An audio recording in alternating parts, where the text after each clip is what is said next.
के बाद सबको आ जाना है।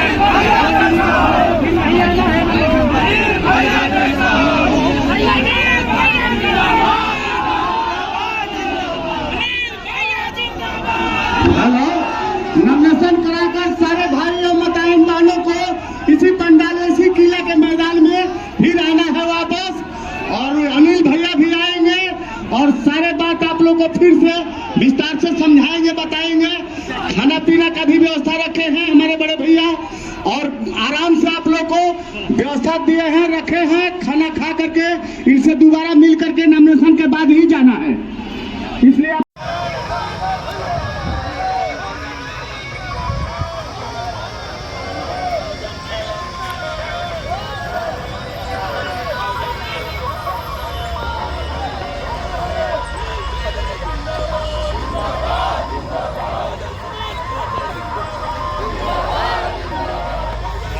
मोबाइल लगा था बस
पहुंचे बहुजन समाज पार्टी के प्रदेश महासचिव अमर आजाद पासवान युवा देश भर नेता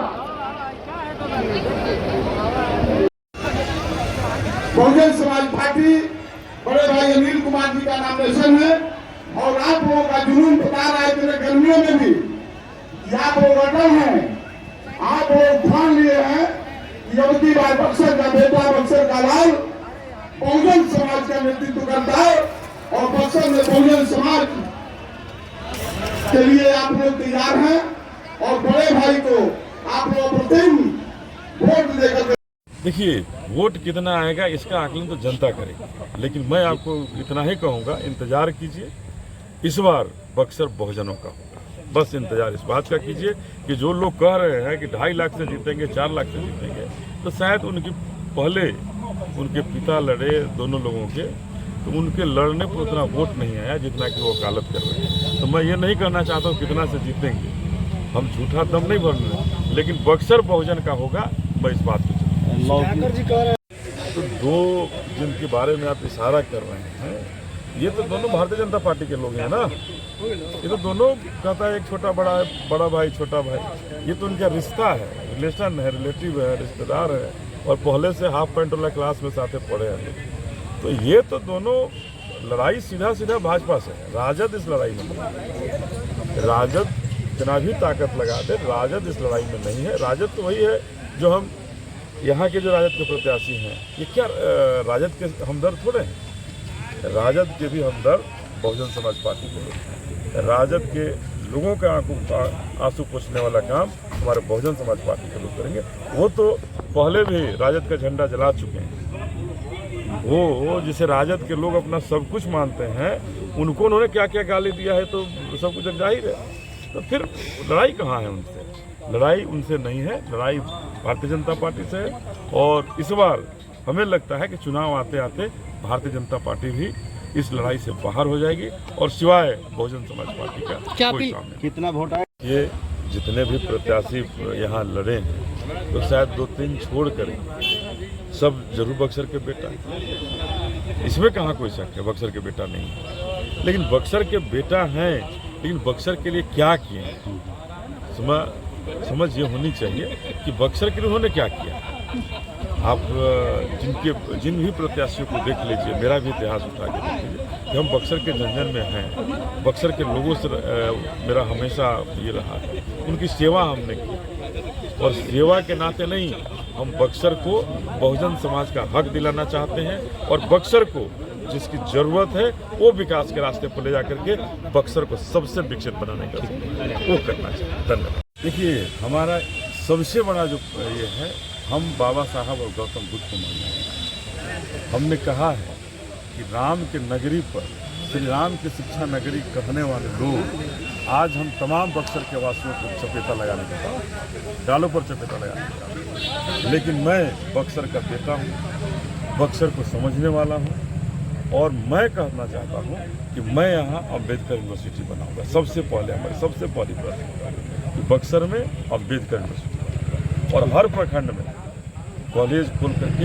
अपने बेटियों को बढ़ाने के लिए महिला सशक्तिकरण का झूठा नारा नहीं, महिलाओं के घर में कॉलेज खोल करके बेटियों के घर में कॉलेज खोल कर उन्हें आगे बढ़ाना। क्या लगता है इस बार किससे लड़ाई होगी? उनके कहने से हमारी जमानत जब्त हो जाए तो फिर क्या कहना है। अकेले जैसे सामंतवाद और मनुवाद का बोलबाला है, वैसे कह दें बक्सर में कोई चुनाव नहीं लड़ेगा, लेकिन हम लोग बाबा साहब को मानने वाले लोग पीछे नहीं हटेंगे और ये लड़ाई आर पार की है। इस लड़ाई में लड़ करके इस बार जो सामंतवाद और मनुवाद की व्यवस्था है उसको ध्वस्त करेंगे। जाति समीकरण संसदीय लोकसभा से नामांकन किया, तमाम बक्सर के बहुजन समाज के जो लोग बक्सर के किला मैदान से बक्सर के अम्बेडकर चौक तक आकर के हमें आशीर्वाद दी नीचे करो और सबों ने कहा कि जा करके गरीब का बेटा है और करो नामांकन करो, हमारा आशीर्वाद तुम्हारे। बक्सर एक जन सैलाब बक्सर के तमाम लोग और इस तपती धूप में लोगों ने आशीर्वाद दिया और उनके आशीर्वाद से और बक्सर के जनता के माताओं बहनों के आशीर्वाद से इस बार निश्चित रूप से बक्सर का इतिहास बदलेगा और बक्सर का आरक्षण खत्म होगा। बैल की सवारी करके है सर। इधर इधर इधर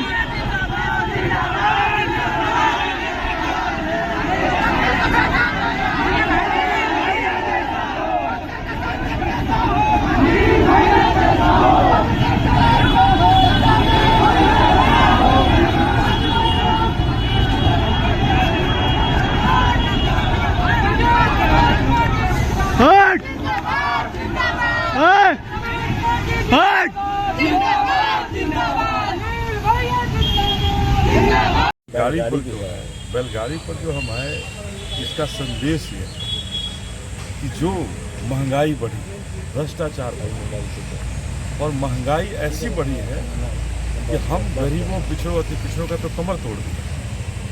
जो पार्टियां कही कि हमने गरीबों के हक में काम किया, दलितों के हक में काम किया, पिछड़ों के हक में काम किया, लेकिन ऐसी स्थिति पैदा हो गई है कि हम गरीबों के घर में खाना नसीब नहीं हो रहा।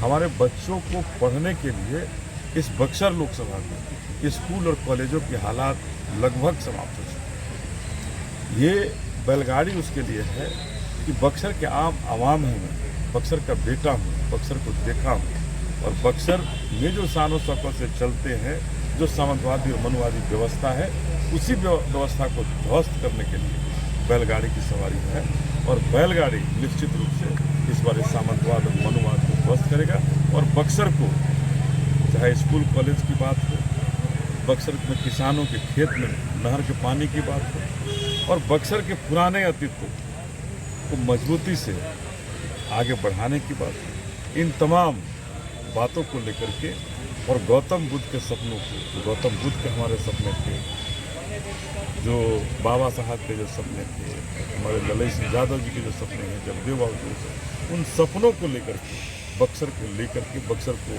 के मन में, हमारे मन में चिंता है और इन सब के लिए हम बक्सर को सबसे विकसित बनाना चाहते हैं। इस संकल्प को अनिल जी, मैं जाति की बात नहीं कर रहा हूँ, मैं किसी जाति की बात नहीं कर रहा, हम बहुजन समाज की बात कर रहे हैं। बहुजन समाज के उन तमाम लोगों का आह्वान करना चाहते हैं कि बक्सर कब तक गुलाम रहेगा, इन जंजीरों को उखाड़ देगा। इन गुलामी के जंजीरों को उखाड़ फेंकिए और बक्सर एक नया इतिहास लिखिए और बक्सर बहुजनों का हो, इसके लिए तैयार। स्थानीय मुद्दा भी हावी है।